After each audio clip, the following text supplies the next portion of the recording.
स्वागत है भाई, स्वागत है, स्वागत है, स्वागत है भाई, स्वागत है। मोदी जी का स्वागत है। देवरिया में आए हैं, कमल को खिलाए हैं।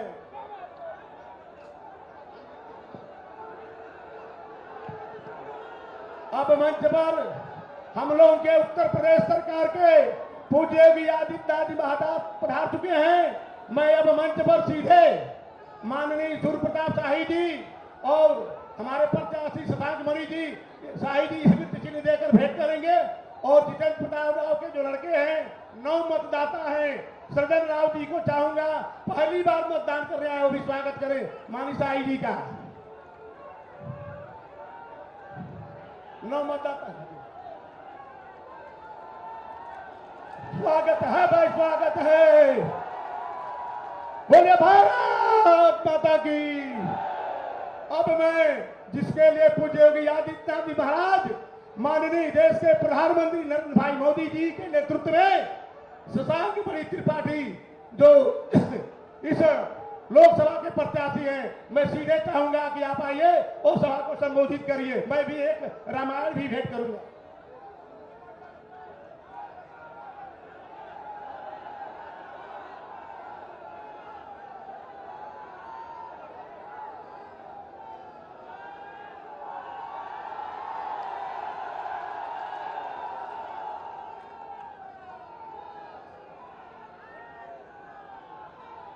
बोले भारत माता की। भारतीय जनता पार्टी। जय श्री राम। आज इस विशाल जनसभा में आदरणीय योगी जी का आगमन हम सब के लिए एक आशीर्वाद के स्वरूप साबित हो रहा है।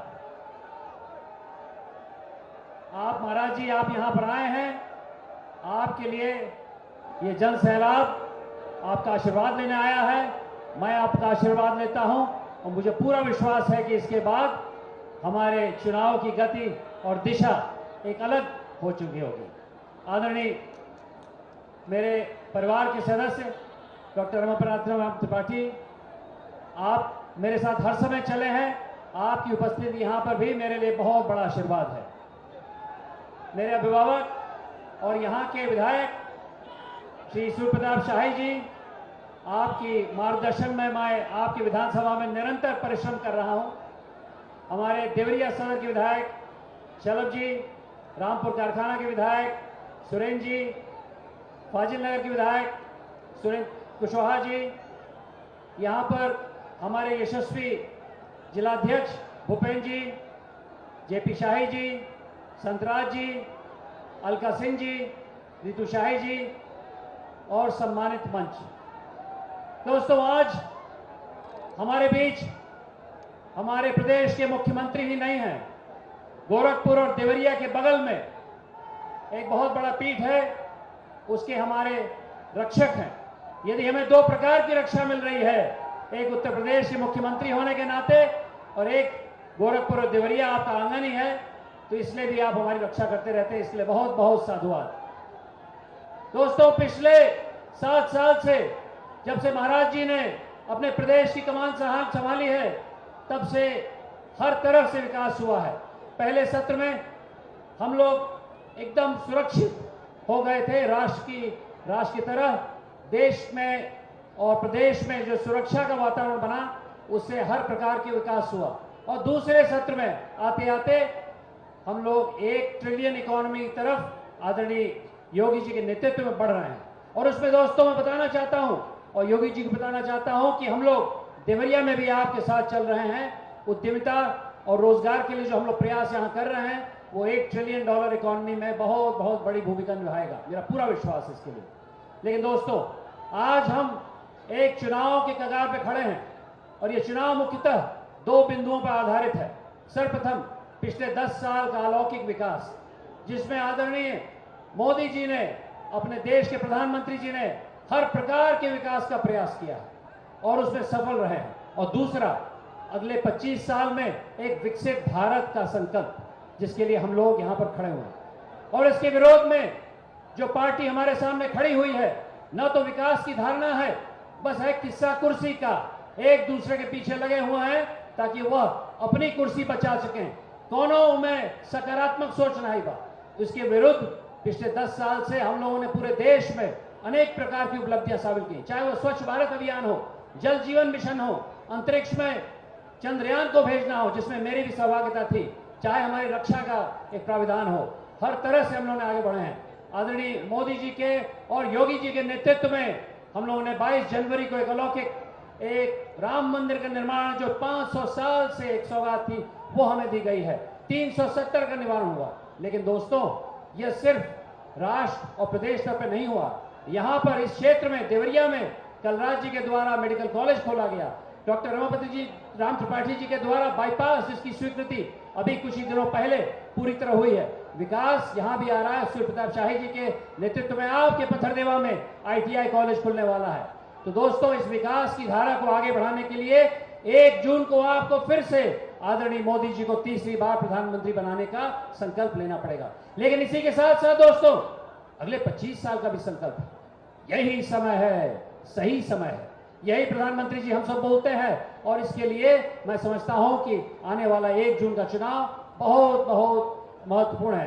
तो दोस्तों, आइए संकल्प लें कि 1 जून को हम लोग आदरणीय मोदी जी को कमल के निशान को अपना सहमति देंगे। आप लोग पहले मतदान फिर जलपान। और मैं चाहता हूं कि आज से 1 जून तक आप मोदी जी की बात, अपने कमल के निशान की बात, योगी जी की बात अपने स्वजनों में पहुंचाएं। इन्हीं आशा और विश्वास के साथ मैं फिर पुनः योगी जी को यहां पर आने के लिए बहुत बहुत साधुवाद देता हूं। मेरे साथ बोलिए, भारत माता की, भारतीय जनता पार्टी, जय श्री राम। बोलिए, जय श्री राम, भारत माता की। अब मैं जिनके सुनने के लिए अपार भीड़ आई है, ऐसे पूज्य योगी आदित्यनाथ महाराज जी को आमंत्रित कर रहा हूं। उत्तर प्रदेश के मुख्यमंत्री पूज्य योगी, जय जय श्री राम, जय जय श्री राम। भारत माता की, भारत माता की, भारत माता की, जय श्री राम, जय जय श्री राम। बाबा दुग्धेश्वर नाथ की पावन धरा, पूज्य देवराहा बाबा ने जिस भूमि पर साधना करके इस पूरी धरा को पवित्र किया था, ऐसी देवरिया की इस धरती को प्रणाम करते हुए आप सबका मैं हृदय से अभिनंदन करता हूं, स्वागत करता हूं। मंच पर उपस्थित प्रदेश सरकार में मंत्रिमंडल के मेरे सहयोगी और इस पत्थरदेवा के लोकप्रिय विधायक श्री सूर्य प्रताप शाही जी, भारतीय जनता पार्टी के पूर्व प्रदेश अध्यक्ष, देवरिया लोकसभा सीट पर लोकप्रिय सांसद के रूप में जिन्होंने शानदार कार्य किया है, ऐसे डॉक्टर रमापति राम त्रिपाठी जी, भारतीय जनता पार्टी के जिला के अध्यक्ष श्री भूपेंद्र सिंह जी, हमारे माननीय विधायकगण डॉक्टर सलमणि त्रिपाठी जी, श्री सुरेंद्र चौरसिया जी, श्री सुरेंद्र कुशवाहा जी, भारतीय जनता पार्टी के लोकप्रिय प्रत्याशी आज के श्री शशांक मणि त्रिपाठी जी, मंच पर उपस्थित सभी भारतीय जनता पार्टी और सहयोगी दलों के पदाधिकारीगण, जनप्रतिनिधिगण और भीषण गर्मी के बावजूद भारी संख्या में उपस्थित देवरिया संसदीय सीट से जुड़े हुए पत्थरदेवा के मेरे सभी उपस्थित बहन और भाइयों, आपके इस उत्साह के लिए मैं आप सबका हृदय से अभिनंदन करता हूं, स्वागत करता हूं। बहनों और भाइयों, आजादी के अमृत काल का यह पहला चुनाव है और अयोध्या में रामलला के विराजमान होने के बाद भी पहला चुनाव है। आप में से कितने लोगों ने अयोध्या में रामलला का दर्शन किया है? बाकी जितने लोग बचे होंगे, मैं शाही जी से कहूंगा, ये अयोध्या के प्रभारी मंत्री भी हैं, महीने में 3 दिन वहीं बैठे रहते हैं।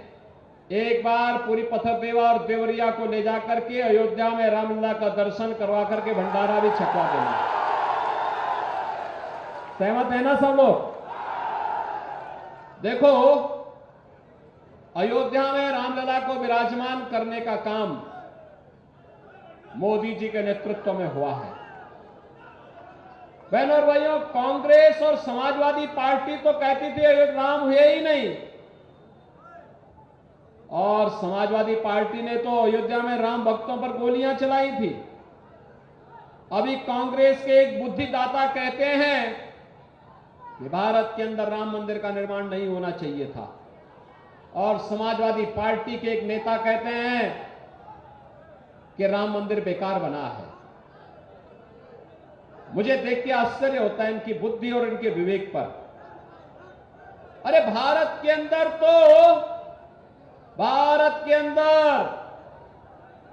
राम के बगैर कोई काम नहीं, और जो राम का नहीं वो हमारे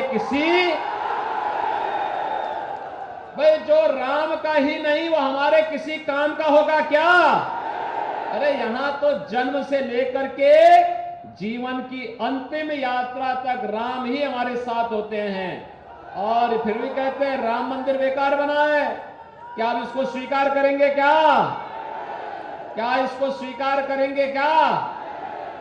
बहनों और भाइयों, ये जो श्रेय और जो यह पुण्य प्राप्त हुआ है, नेतृत्व मोदी जी का है, लेकिन इसके वास्तविक श्रेय के हकदार आप हैं, जिन्होंने कमल चुनाव चिन्ह पर वोट दिया है। और मैं इसलिए कह रहा हूं, आप अपनी वर्तमान और भावी पीढ़ी को कहने के हकदार हैं कि देखो, 500 वर्षों का इंतजार समाप्त करके रामलला को हमने विराजमान कराया है अयोध्या में। वो कहेंगे कैसे? कहना भाई देखो, मोदी जी और योगी जी जो प्रधानमंत्री और मुख्यमंत्री बने हैं ना, हमने कमल निशान दबाया था तब बने हैं, क्योंकि हमारी ताकत तो आप ही लोग हैं। जब आप साई जी को, सलभ मणि को, रामभद्राम त्रिपाठी जी को, सुरेंद्र चौरसिया को, सुरेंद्र कुशवाहा जी को चुनाव जिता करके भेजते हैं, तो यही हमारी ताकत बनती है, और इसी ताकत के बल पर हम राम द्रोहियों को दरकिनार करते हुए राम भक्तों की आस को पूरा करने में अपनी पूरा ताकत लगा देते हैं। तो ये पुण्य आपके साथ में है, और इसलिए बहनों और भाइयों, ये पुण्य इसलिए क्योंकि हम नए भारत में रह रहे हैं, और नए भारत का नेतृत्व मोदी जी कर रहे हैं। मोदी जी के नेतृत्व में आज भारत का सम्मान बढ़ा है। भारत दुनिया की सबसे बड़ी अर्थव्यवस्था बनने की ओर अग्रसर हुआ है। भारत की सीमाएं सुरक्षित हुई हैं। अब देखो, सीमा सुरक्षित हुई है, और सेना के एक बड़े अधिकारी का पुत्र आपके यहां भाजपा ने प्रत्याशी बना करके उतारा है। लेफ्टिनेंट जनरल प्रकाश मणि त्रिपाठी जी के सुपुत्र हैं श्री शशांक मणि त्रिपाठी जी। मोदी जी ने जो पंच प्रण की बात कही, उसमें एक बात यह भी कही कि हमें अपनी सुरक्षा बलों का सम्मान करना होगा। और बहनों और भाइयों, सम्मान व्यक्त करने का इससे अच्छा माध्यम नहीं कि अगर त्रिपाठी जी ने सीमा की सुरक्षा के लिए अपना पूरा जीवन समर्पित किया है, तो आज अगर उनका पुत्र लड़ने के लिए आया है तो एक वोट हम भी इसके प्रति उनका सम्मान व्यक्त करते हुए देंगे। बहनों और भाइयों, याद करिए, कांग्रेस के समय में आतंकी घटनाएं घटित होती थी। हम लोग बोलते थे कि भाई आतंकवाद से निपटो। कांग्रेस के लोग और समाजवादी पार्टी के लोग क्या कहते थे? ये कहते थे आतंकवादी सीमा पार के हैं। और आज आप देखते होंगे पटाखा भी जोर से फट जाए ना तो पाकिस्तान पहले सफाई देता, कहता साहब मेरा हाथ नहीं है। उसे मालूम है मोदी जी के नेतृत्व में आतंकवाद और नक्सलवाद समाप्त हुआ है, और उसे मालूम है ये नया भारत है, छेड़ता नहीं है, लेकिन कोई छेड़ेगा तो छोड़ता भी नहीं है, छोड़ता भी नहीं है। एयर स्ट्राइक और सर्जिकल स्ट्राइक करके पाकिस्तान के अंदर घुस करके जहां कहीं छुपे होंगे और उसको छुपाने वाले आकाओं को भी वहीं नष्ट करके भारत की सुरक्षा और अपने नागरिकों को सुरक्षा आज का भारत दे रहा है। विकास के बड़े बड़े कार्य हो रहे हैं, हाईवे 4 लेन 6 लेन 12 लेन के एक्सप्रेसवे बन रहे हैं, चीनी मिलें लग रही हैं, मेडिकल कॉलेज बन रहे हैं, AIIMS, IIT, IIM, IIIT, NIT, world class university. आपके बगल में एक कृषि विश्वविद्यालय हम बना रहे हैं, और साथ साथ देवरा बाबा, पूज्य देवरा बाबा के नाम पर मेडिकल कॉलेज आपके देवरिया में प्रारंभ हो गया है।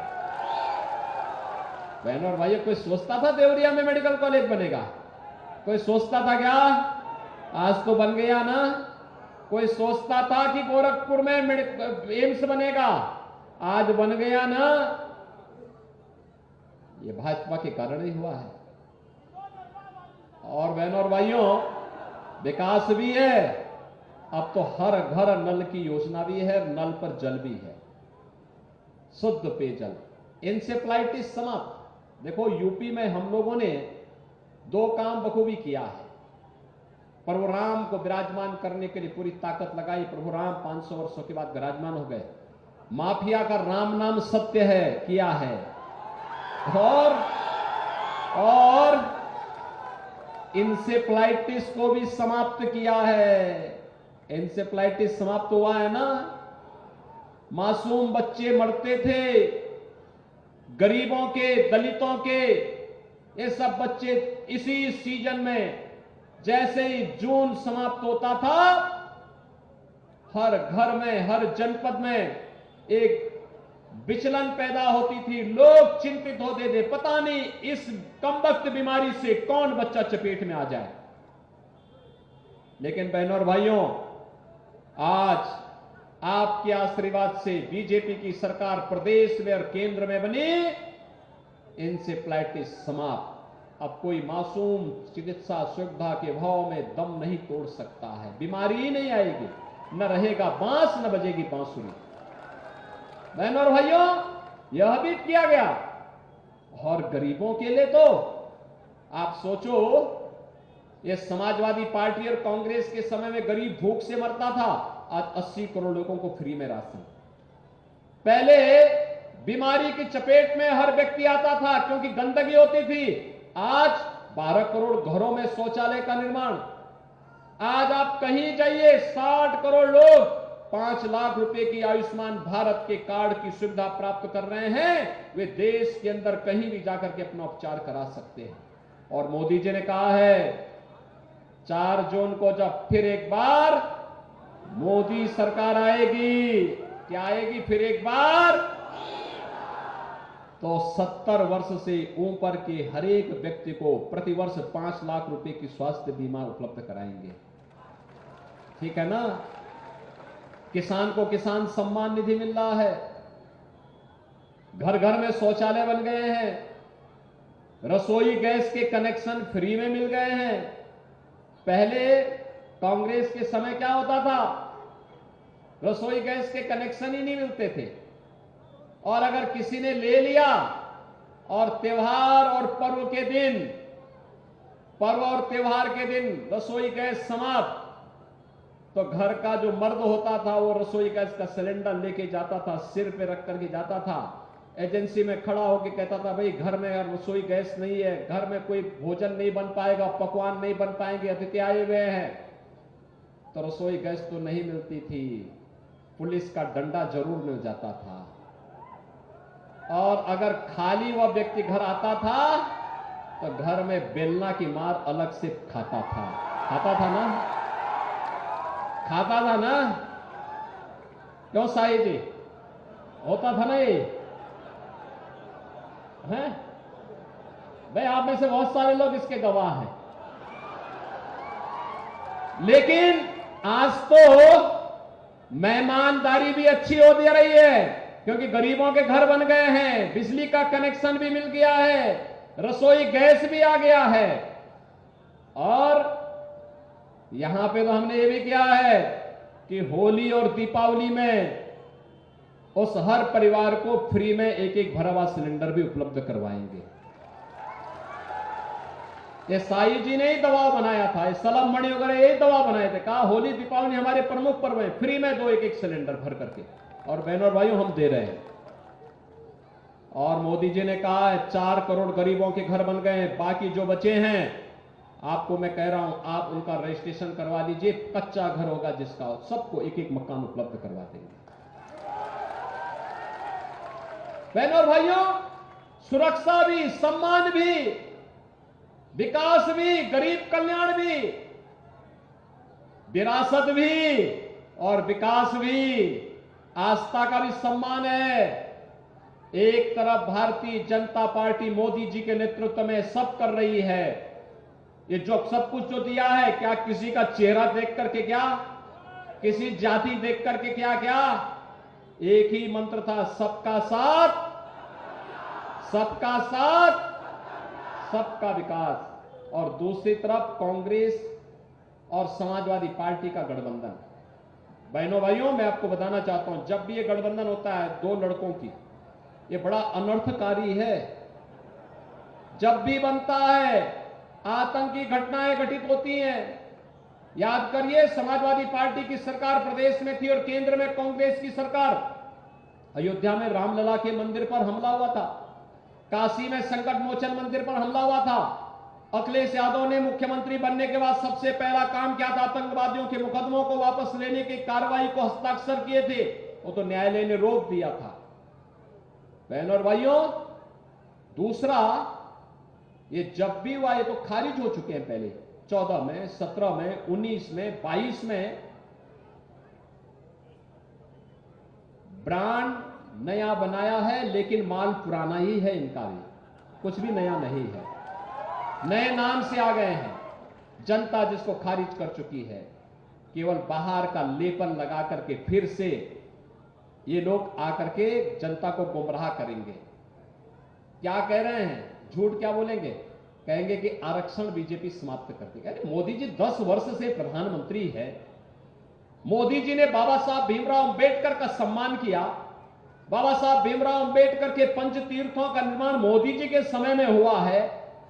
बीजेपी की सरकार थी तब बाबा साहब भीमराव अंबेडकर को बीजेपी के समर्थन से भारत रत्न मिला, और भारतीय जनता पार्टी और मोदी जी ने प्रतिबद्धता व्यक्त की है कि बीजेपी के रहते हुए कोई अनुसूचित जाति, जनजाति और पिछड़ी जाति का आरक्षण समाप्त नहीं कर सकता है, कोई नहीं कर सकता है। लेकिन कांग्रेस के कारनामे और समाजवादी पार्टी के कारनामा जानना चाहेंगे? परसों ही कोलकाता हाईकोर्ट ने इंडी गठबंधन के एक प्रमुख घटक तृणमूल कांग्रेस के द्वारा वहां पर पिछड़ी जाति को मिलने वाले आरक्षण से मुसलमानों के 118 जातियों को बांट दिया गया। कोर्ट ने उसको रोक लगाई है। कोर्ट ने कहा कि नहीं, धर्म के आधार पर आरक्षण नहीं हो सकता। बहनों और भाइयों, कांग्रेस की कर्नाटक सरकार ने ओबीसी का आरक्षण मुसलमानों को दे दिया। कांग्रेस की जब आंध्र प्रदेश में सरकार थी, उन्होंने वहां ओबीसी को मिलने वाला आरक्षण वह भी मुसलमानों को बांटा। और यही नहीं, अब कांग्रेस यही कर रही है। उसने कहा है, और जब यूपीए की सरकार थी तब भी उसने करने का प्रयास किया था। पहले जस्टिस रंगनाथ के नेतृत्व में कमेटी बना करके उसने ओबीसी को मिलने वाला आरक्षण मुसलमानों को देने का प्रयास किया। बीजेपी ने विरोध किया, हम लोग संसद में थे, खूब विरोध किए, नहीं सफल हो पाए। तो उसके बाद उन्होंने जस्टिस राजेंद्र सच्चर की अध्यक्षता में कमेटी गठित की और क्या किया कि मुसलमानों को अनुसूचित जाति में शामिल करवा करके अनुसूचित जाति को मिलने वाले आरक्षण को ही बंदर बांट करने का प्रयास किया था। हमने तब भी विरोध किया था। हमने कहा था कि अनुसूचित जाति, जनजाति और पिछड़ी जाति को मिलने वाले आरक्षण में कोई कटौती नहीं होनी चाहिए, यह अधिकार उनको मिलना ही चाहिए। देश के संविधान के साथ खिलवाड़ तो कांग्रेस ने किया। पहले उसने बाबा साहब भीमराव अंबेडकर को हराया, फिर उसने बाबा साहब भीमराव अंबेडकर का अपमान किया, फिर उसने बाबा साहब भीमराव अंबेडकर के सम्मान के विरुद्ध जाकर के कश्मीर में धारा 370 लगाई और फिर भारत के संविधान का गला घोंटने के लिए 1975 में देश के अंदर इमरजेंसी लगाई। कांग्रेस ने देश के संविधान में सर्वाधिक संशोधन किए। यह कांग्रेस है, यह लगातार भारत के संविधान विरोधी आचरण करती है, लेकिन आज गुमराह कर रही है, कह रही है कि बीजेपी आएगी संविधान बदल देगी। अरे बीजेपी तो संविधान का सम्मान करती है, लेकिन बहनों और भाइयों, इनका मैनिफेस्टो बात बात इस बात को कहता है कि फिर से आपके आरक्षण के अधिकार पर सेंध लगाने का कुछित प्रयास करेंगे। बीजेपी इसको होने नहीं देगी। लेकिन मैं आया हूं कुछ कहने के लिए। एक, इनका मैनिफेस्टो कहता है, क्या कहता है? इनका मैनिफेस्टो कहता है कि अगर कांग्रेस नेतृत्व की सरकार बनेगी तो पर्सनल लॉ लागू करेंगे। पर्सनल लॉ का मतलब जानते हैं आप? बेटी स्कूल नहीं जा पाएगी, महिलाएं मार्केट और खेत में नहीं जा पाएंगी, बुर्का पहन करके घर के अंदर कैद होना पड़ेगा। अरे हिंदुस्तान है, हिंदुस्तान में शरिया कानून लागू नहीं होगा। शरीयत से नहीं, संविधान से भारत चलेगा। बाबा साहब भीमराव अंबेडकर के द्वारा बनाए गए संविधान से भारत चलेगा। कांग्रेसी, तुम्हारे मंशा कभी पूरे नहीं होने वाले हैं। तुम देश के खिलाफ जो साजिश कर रहे हो, एक तरफ शरिया कानून, तालिबानी कानून भारत के अंदर लागू करना चाहते हो और दूसरी तरफ कहते हैं सत्ता में आएंगे तो अल्पसंख्यकों को उनकी रुचि के अनुसार खान पान की स्वतंत्रता देंगे। हमें पूछना चाहता हूं कौन सा खान पान है अपनी रुचि, उनकी रुचि का? अरे रोटी आप भी खाते होंगे, अल्पसंख्यक भी खाता है, बहुसंख्यक भी खाता है। चावल बहुसंख्यक भी खाता है, अल्पसंख्यक भी खाता है।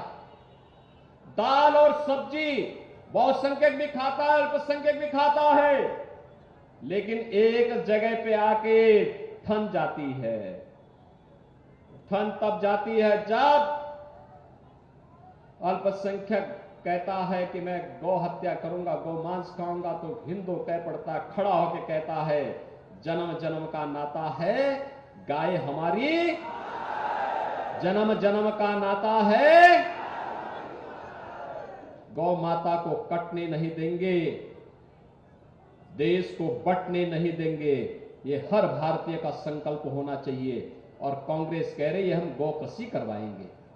अरे राम जन्मभूमि का जो पुण्य आपके साथ जुड़ा हुआ है, क्या इसको गौ कसी करवा करके, कांग्रेस को वोट देकर के गौ कसी करवा करके पाप में बदलेंगे क्या? पाप में बदलेंगे क्या? ये पाप कभी मत करना, कभी नहीं करना। और इसीलिए मैं आया हूं आपके पास। ये तो देवरा बाबा की धरती है।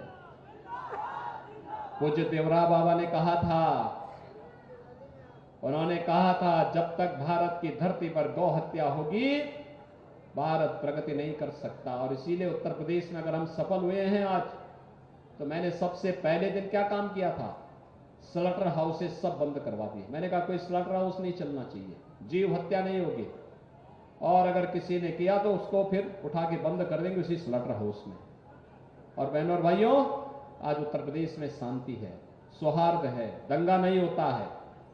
बड़े बड़े माफिया सब मिट्टी में दफन हो चुके हैं, हो गए ना, या तो जेल में या जहन्नुम में।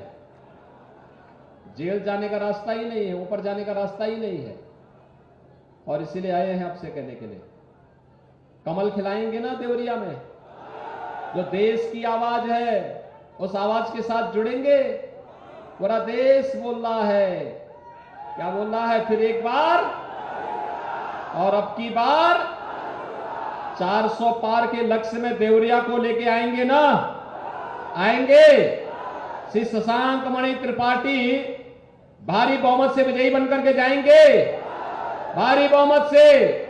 लेकिन सभी हाथ उठाकर, दोनों हाथ उठा करके मुझे आश्वस्त करो, सड़क के किनारे में जितने लोग हैं सब लोग बताओ, विजयी बनकर के जाएंगे, विजयी बनकर के जाएंगे। लेकिन इसके लिए आपको 2 काम करने होंगे। करेंगे, करेंगे। इसमें पहला काम, आज से 7 दिन चुनाव के बाकी है। कितने? इन 7 दिनों में आप में से हर व्यक्ति प्रतिदिन 5 घर में जाकर उस परिवार के जितने भी मतदाता, वयस्क मतदाता, उनको संपर्क करके उन्हें कमल चुनाव चिन्ह पर वोट देने के लिए कह सकते हैं क्या? जाएंगे क्या? आपको मोदी जी का प्रतिनिधि बन करके, योगी जी का प्रतिनिधि बन करके, शशांक मणि त्रिपाठी स्वयं बन करके वहां जाना पड़ेगा। जाएंगे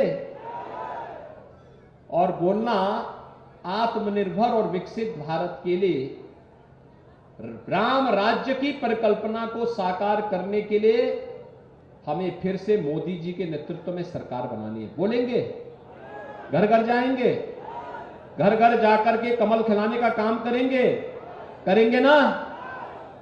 और इन 35 घरों पर रखवाली की जिम्मेदारी भी आपकी। और दूसरा, 1 जून को उन 35 परिवारों में जितने सदस्य हैं, 10 बजे के पहले पहले उन्हें मतदान केंद्र में ले जाके मतदान कराना है। कराएंगे, कराएंगे। तो मैं आश्वस्त होकर के जाऊंगा कि 400 पार में देवरिया को भी शामिल करो, कर दो, हो जाए। तो मेरे साथ बोलेंगे, भारत माता की, भारत माता की, भारत माता की जय श्री राम, जय जय श्री राम।